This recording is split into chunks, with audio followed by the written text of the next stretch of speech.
Module 7, Monitoring and Evaluation.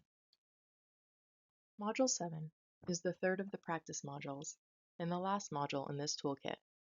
It presents some approaches to monitoring and evaluation that elevate system learning and support adaptive interventions.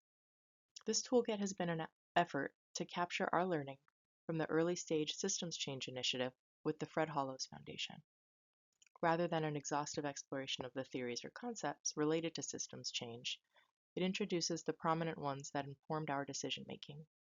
It is hoped that making these underlying concepts explicit will be a first step towards a shared language within the organization and can be used to spark conversation and planning for the ways forward. This module will present ways the unique characteristics of systems change efforts and complexity can present challenges for evaluation. It will introduce developmental evaluation as a model to address these needs and present a framework for multi-level accountability through monitoring. Some of the characteristics of complex systems that can present challenges for evaluation include the unintended and unanticipated responses of the system to interventions. Many of our traditional approaches to evaluation have us predetermine what the outcomes are that we will measure to determine success of that intervention. And when our outcomes are predetermined, it can restrict what we're measuring and the inclusion of new information. So if we weren't already anticipating this to be an outcome, it may not be something we're even looking for. So then it will absolutely limit our potential to learn about the system's dynamics because we will have already excluded this unexpected information from our view. Another characteristic that can be challenging is that the system is dynamic and ever evolving, and so are the actors.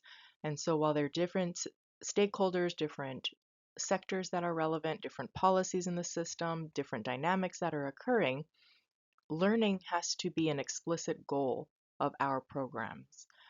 And in traditional evaluation approaches, that isn't always something that is built in.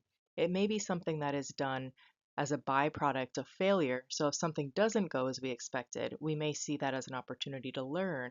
But even when something goes as we expected or it performs very well, that is a very important time to also learn because those may be very important leverage points in a system where an intervention that we did within the system had an even more positive effect than we expected.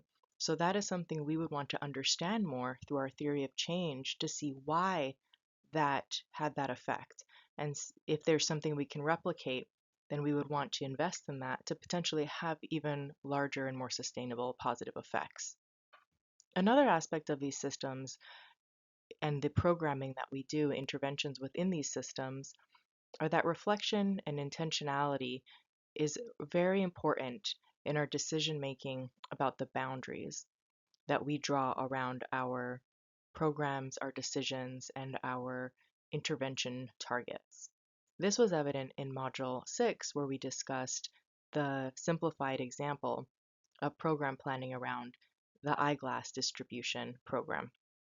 And so that had a very tight boundary initially that was only looking at a small program outside of the interconnections to the larger system.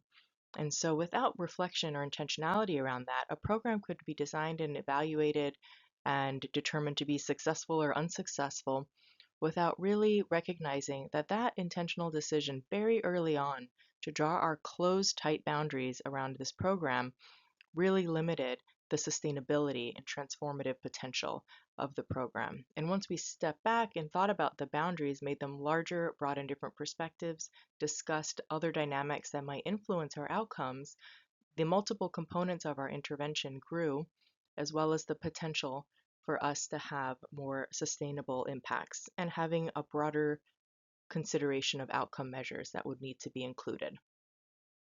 And one of the other challenges from a practitioner perspective that may be working with teams and other people that are newer to this perspective is that the idea that complex adaptive systems are essentially unknowable, that have so many dynamics at play, it can contribute to a feeling of overwhelm that can come out as a belief that anything goes or there's no accountability because we're just kind of jumping in and doing what we can. And so we want to be really careful to build structures around how are we evaluating and monitoring what we do so that there is still accountability throughout this process, but that it goes beyond the very linear approach with tight boundaries that may be more traditional. And we can expand our boundaries, be flexible and adaptive, incorporate accountability for learning in order to have a more nuanced and appropriate type of intervention within this complexity and have measures that support that success as well. As our understanding of complexity in systems dynamics is growing, the limitations of more traditional evaluation models or approaches can become apparent as we're trying to expand the way that we're considering the systems we intervene in and our role in them, but then are met with more kind of linear and predetermined approaches to outcome measurement. So our challenge is to utilize evaluation methods that support the application of these systems-informed approaches, so it doesn't feel like we're providing systems-informed intervention in spite of our evaluation measures, but that our evaluation measures are there to support our development, encourage our learning, and capture that information so that our program planning becomes stronger in that process of evaluation rather than only providing an endpoint evaluation of if something worked or not, but that it becomes a feedback loop that incorporates into our idea of what is the problem definition, what are the dynamics in play, and who are the actors we can incorporate, so that the work we're doing at the initiation of this type of an approach will look very different from our work with it years down the road, because not only will our understanding as practitioners develop, our organizational understanding will also develop and become more refined, and our incorporation and understanding of the system will develop over time. The Blandin Foundation proposes a framework called the Mountain of Accountability to address the interconnection of the different levels of accountability necessary to ensure both the quality of services provided and our accountability to system learning as we're intervening within complexity and ambiguity. The Mountain of Accountability begins at level 1, which is basic accountability. This approach is one that we're very familiar with and is most concerned with the quality of the services that are being delivered. This type of accountability is asking the questions of, did we implement our work as planned and authorized? Did we meet basic quality standards in carrying out our work? The second level in this mountain is accountability for impact and effectiveness. So this level is starting to move slightly higher and is looking for additional information. So to answer the questions such as, to what extent are we building strong positive relationships with key stakeholders or partners? To what extent and in what ways are we attaining desired and intended program outcomes and impacts? And what are we learning? And in what ways are we applying what we are learning to improve effectiveness? This requires the seeking of additional information. This could be through surveys, through external evaluations, gathering the information from those that participated within the programs, from leadership, in order to get a better understanding about how is this program, this intervention, this initiative influencing and impacting those that it's connected to. And so many of these concepts within this level in particular may sound familiar as they relate to the systems change framework that was presented in an earlier module. This one is looking at the relationships, the quality of the relationships, as well as how we're learning and influencing those mental models we have about the system. The third level in the mountain of accountability that the Blandin Foundation presents is accountability for learning, development, and adaptation. This third level of accountability begins to incorporate the complexity and dynamic nature of the system that we are operating in. While the first level is very internally focused around quality, the second level begins to look at our partnerships, our relationships, and that next degree of separation. This third level is looking at how we are in the world and the systems we work in and how they're changing. And do we understand those changes in a way that allows us to learn, adapt, and develop? This also asks questions about what does it mean to take our strategic framework seriously and inquire deeply into its elements and their implications for how we do our work and our impacts. Thirdly, what are the interrelationships and the interconnections between and among our diverse stakeholders and partners?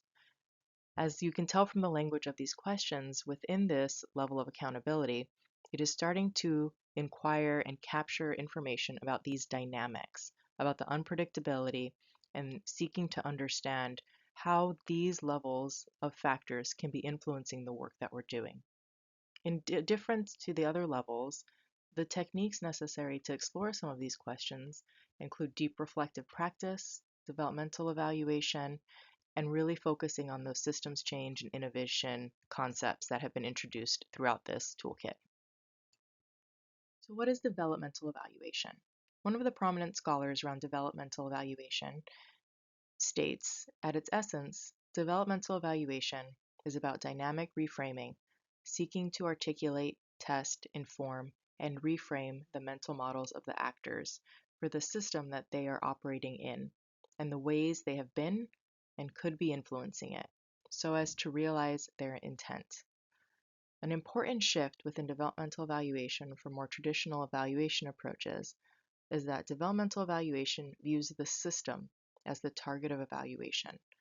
So it is a larger view, and all of the interventions and programs underneath that are all connected and working towards this understanding of what are the dynamics occurring within the system, how are we interacting with them, and how can that information be fed back to improve our interventions and programs. It's iterative rather than being predetermined and linear, and it has feedback. So an important aspect to developmental evaluation is that it needs to allow for rapid assessment and feedback from our interventions. So data needs to come in quickly so that it can inform the adaptation of what we're doing. We need to be able to be flexible to the changing needs and information we're getting, and have that long-term view so that while we're iterating and adjusting, it's all aligned with our long-term systems change goals. The methods and design will be unique to the program needs and the setting. And so there isn't a one-size-fits-all of developmental evaluation tools and data collection techniques, but it will be an incorporation of the multiple techniques that are serving the purpose at that moment. One important aspect of developmental evaluation is that it includes the development of a learning framework. And this may not be something that is already existing within an organization, but this framework sets the direction and guideposts related to what needs to be explored to better understand as implementation begins. These are the aspects that we're learning about. So rather than just anything goes, we're intentionally seeking to better understand areas that are unclear to us. This may be the role of various interventions, such as why is this an important intervention? Why is this having an impact on our outcome? It could be related to partnerships, relationships, dynamics, any aspect, but we want to have an idea from the outset of how much we don't know and what is it we're seeking to understand so that it can, again, support the long-term goal.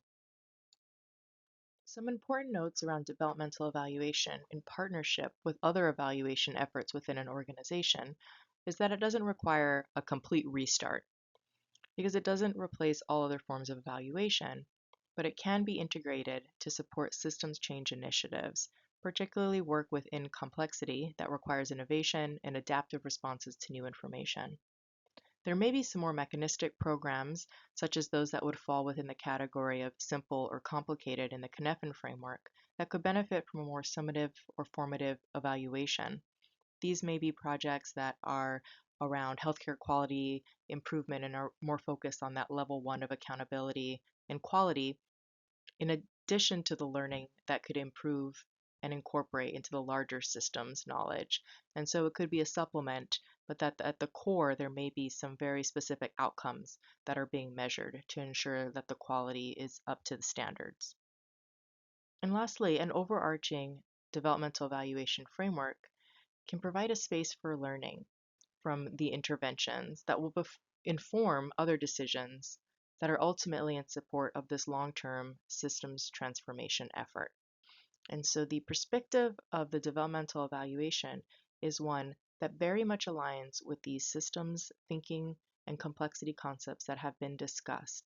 And it provides a way of giving us some structure and some approach and significant resources around how do we think about the things we measure, how are we flexible and adaptive so that the work that we're doing on intractable and large-scale public health issues has a better chance of sustaining so that all members of a population can truly benefit from the efforts that we're making to improve health.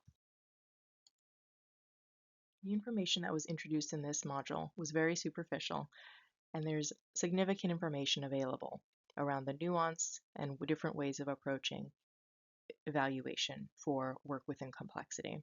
Ultimately, it is going to be unique to your context, and so there will be a level of understanding and familiarization with these approaches that is necessary to make them the most supportive and the best fit for the work that you're doing.